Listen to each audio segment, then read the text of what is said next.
Kabupaten Kepahyang di Bengkulu ramai dibicarakan, bukan karena pembangunan besar, tapi karena sebuah kebijakan sederhana, penempelan stiker bertuliskan keluarga miskin di rumah penerima bantuan sosial.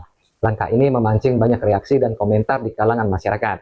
Namun sebelum menilai, mari kita lihat dari dua sisi. Dari sisi positif, kebijakan ini adalah bentuk transparansi publik. Selama ini, banyak bantuan sosial salah sasaran. Yang miskin sering tidak dapat, yang mampu malah menerima. Dengan stiker, masyarakat bisa tahu siapa penerima bantuan, dan pengawasan publik pun terbuka.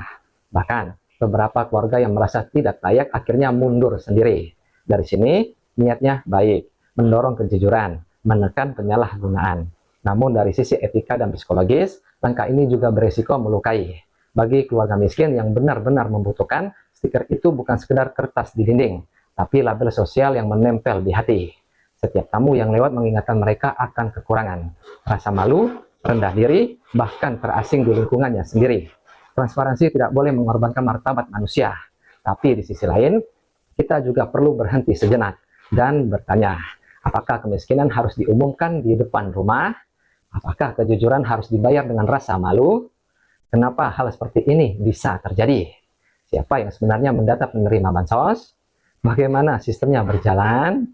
Banyak yang lupa, akar masalahnya bukan di stikernya, tapi di sistemnya. Pendataan sering tidak diperbarui, pengawasan lemah, dan celah permainan selalu ada. Selama data dikelola tanpa kejujuran, bantuan sosial akan selalu meleset dari sasaran. Sekarang banyak yang berkomentar, pasang juga stikernya di kota. Tapi mari realistis, di kabupaten saja datanya bisa keliru, apalagi di kota, di mana penerima bansos sering lebih beragam, dan bahkan yang mampu pun kadang masih menerima bantuan. Kalau diterapkan di kota, mungkin 70% penerima akan mundur, bukan karena malu miskin, tapi malu ketahuan tidak miskin. Artinya, yang perlu kita benahi bukan cara mempermalukan, tapi cara mendata dengan jujur dan terbuka. Transparansi bukan soal siapa yang ditempel di stiker, tapi siapa yang berani bertanggung jawab atas datanya. Keadilan sosial tak harus memalukan, dan transparansi tak harus menanggalkan adab.